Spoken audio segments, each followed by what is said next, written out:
Israel, United states of America కలిసి Iran మీద war చేస్తున్నాయి. మరి భారతదేశం ఎవరి పక్షం అంటే భారతదేశం ఎవరి పక్షమని ఇప్పుడు కూడా ప్రశ్నించడానికి ఉండదు. ఎందుకంటే భారతదేశం ఎప్పుడు తటస్థంగా న్యూట్రల్ స్టాన్స్ మెయింటైన్ చేస్తూ ఉంటుంది. కానీ ఈ యుద్ధంలో కేవలం ఈ యుద్ధం మొదలవ్వబోయే కొన్ని గంటల ముందే Indian prime minister Narendra Modi గారు ఇజ్రాయెల్ పర్యటనను ముగించుకుని వచ్చారు. 2 రోజుల పర్యటన. ఇజ్రాయెల్లో బ్రహ్మరథం పట్టారు ఆయనకి. అంటే ఇరాను అమెరికా కలిసి ఇరాన్ మీద అమెరికా ఇజ్రాయెల్ కలిసి అటాక్ చేస్తున్నాయని అందరూ ఊహించింది. ఆ సమయంలో ఇండియన్ ప్రైమ్ మినిస్టర్ ఎట్టి పరిస్థితుల్లో ఇజ్రాయెల్ వెళ్ళకూడదు, ఎందుకంటే ఇరాన్ని దూరం చేసుకున్నట్టు అవుతుంది. ఆ సమయంలో ఇరానియన్ ఫారిన్ మినిస్టర్ కూడా ఒక విచారం వ్యక్తం చేశారు. చాబహార్ పోర్టుకి ఇండియా బడ్జెట్ నిధులు ఇవ్వలేదు అని. అంటే ఇరాన్ అసంతృప్తి వ్యక్తం చేసింది. మరి ఇజ్రాయెల్ అమెరికా కలిసి ఇరాన్ మీద అటాక్ చేస్తున్నాయని తెలిసిన ఇండియన్ ప్రైమ్ మినిస్టర్ ఇజ్రాయెల్ వెళ్ళారు. అంటే ఇండియా స్టాన్స్ ఏంటంటే ఈ యుద్ధంలో ఇజ్రాయెల్ అమెరికా పక్షమే ఇండియా వహించిందంటే కాదనలేం.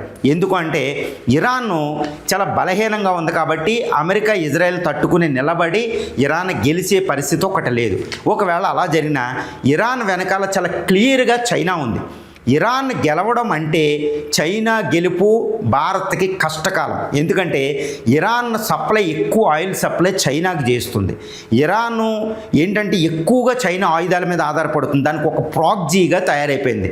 అంటే ఇరాన్ గెలవడం అంటే చైనా గెలిచినట్టు. చైనా ఇండియా శత్రువు, చాలా పెద్ద ప్రాబ్లం అయిపోతుంది, చాలా చాలా కష్టం. కాబట్టి ఒకవేళ చైనా ఇటు ఇరాన్ అమెరికా యుద్ధం ఎక్కువ కాలం కొనసాగి 3వ ప్రపంచ యుద్ధం అయిపోయే అవకాశాలు ఉన్నాయి. అలా అయిపోయిన పక్షంలో ఇరాన్ వైపు రష్యా, చైనా, నార్త్ కొరియాలు ఉంటాయి. ఇటువైపు ఇజ్రాయెల్, అమెరికాలు ఉంటాయి. మరి ఇలాంటి సందర్భంలో ఇండియా అనేది థర్డ్ వరల్డ్ వారు వ్యూహం కూడా ఇందులో ఇన్వాల్వ్ అయి ఉంటుంది. ఇండియా ఏంటంటే ఇటు చైనా రష్యాల నుంచి న్యూట్రల్ స్టాన్స్ ఉంటుంది, రష్యా ఉంటుంది. కాబట్టి చైనా, పాకిస్తాను, నార్త్ కొరియాలు ఇండియా మీద అటాక్ చెయ్యు, ఎందుకంటే అక్కడ రష్యా బ్యాలెన్స్ చేస్తుంది. ఇటువైపు ఇజ్రాయెల్ ఏంటంటే అమెరికా ఈ పక్షం నుంచి ఒత్తిడి లేకుండా ఉంటుంది. కాబట్టి ఇండియా ఒక న్యూట్రల్ స్టాన్స్ మెయింటైన్ చేయొచ్చు.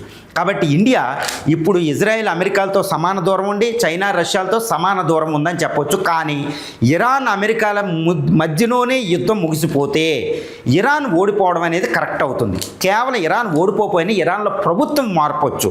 లేకపోతే ఇరాన్ ఖైమేనీ ప్రభుత్వం ఎగ్జైల్కి వెళ్ళిపోయినా, అదృశ్యంగా వెళ్ళిపోయి బయట నుంచి పరిపాలించిన ఇరాన్లో ఒక కొత్త ప్రభుత్వం వస్తుంది. ఇలాంటి వచ్చినప్పుడు ఇరానియన్ ఆయిల్ మీద అమెరికాకి సప్లై పెరిగిద్ది. ఈ చైనా అక్కడి నుంచి వెళ్ళిపోద్ది. ఇలాంటప్పుడు విన్ ఎవరంటే ఇండియా ఇన్వాల్వ్మెంట్ ఉంటుంది. ఎందుకంటే ఇరానియన్ ఆయిల్ చైనాకైనా అమ్మాలి, ఇండియాకైనా అమ్మాలి. ఈ రెండిట్లో ఏదేనికైనా అమ్మకుండా ఇరానియన్ ఆయిల్ నిరుపయోగం అవుద్ది. చూడండి, ఇప్పుడు వెనిజులా ఆయిల్ చైనాకి ఆపేసి ఇండియాకి ఇస్తుంది తక్కువ రేటుతో. కాబట్టి ఈరోజు హర్ముజ్ స్ట్రైట్ క్లోజ్ అయిపోయింది. కాబట్టి అక్కడ ఆయిల్ సప్లై, నేచురల్ గ్యాస్ ఆగిపోయింది. అంటే ఇండియన్ ఆర్థిక వ్యవస్థ పెట్రోల్ రేటుతో ఎక్కువ ఫేస్ చేయాలి. కానీ ఈ యుద్ధానికంటే ముందే ఇండియాకి కొన్ని ట్యాంకర్ల వెనిజులా ఆయిల్ రావడం జరిగింది. కాబట్టి హర్ముజ్ స్ట్రైట్ క్లోజ్ అయినా మన మీద ప్రభావం ఉండదు. అంటే United states of America, Israel, ఇండియాకి ఒక లోపాయికార ఒప్పందం ఇక్కడ కుదిరిపోయింది. అంటే దాని ప్రభావం మన మీద ఉండకుండా ఇండియన్ ప్రైమ్ మినిస్టర్ మోడీ యొక్క ఇది ఒక అద్భుతమైన దౌత్యం అని చెప్పవచ్చు. ఎందుకంటే గల్ఫ్ వార్ జరిగినప్పుడు ఇండియా చాలా విపత్తులు 1991 ఆర్థిక సంక్షోభం ఎందుకు వచ్చిందంటే ఇందుకే వచ్చింది. కాబట్టి ఇండియా ఇరాన్కి దగ్గరలో ఉంది.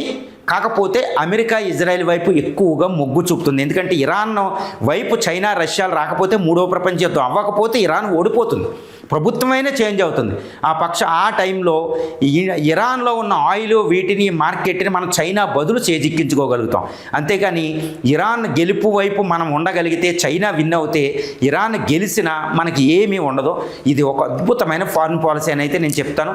ఈ విషయంలో ఇప్పుడు ఇండియా ఇరాన్కి, అమెరికాకి యుద్ధం క్లోజ్ అయితే అక్కడే పరిమితం అవుతే ఇండియా ఉండేది ఇజ్రాయెల్, అమెరికా వైపు, ప్రత్యక్షంగా కాదు. ఒకవేళ ఇదే 3వ ప్రపంచ యుద్ధం కింద టర్న్ అవుతే ఇండియా న్యూట్రల్ స్టాన్స్ తీసుకుని తనను తాను రక్షించుకుని ఇటు రష్యా ద్వారా చైనా దాన్ని, ఇటు ఇజ్రాయెల్ ద్వారా అమెరికా దాన్ని ఆపి మనం న్యూట్రల్ స్టాన్స్ మెయింటైన్ చేస్తాం. ఇది థర్డ్ వరల్డ్ వార్ వ్యూహం, తర్వాత ఇరాన్, అమెరికా యుద్ధ వ్యూహం. ఒక అద్భుతమైన ఫారిన్ పాలసీ. ఇంత చక్కగా ఆలోచించే ఇండియన్ ప్రైమ్ మినిస్టర్ మంచి సందర్భంలో ఇజ్రాయెల్ వెళ్ళారని తెలుస్తుంది.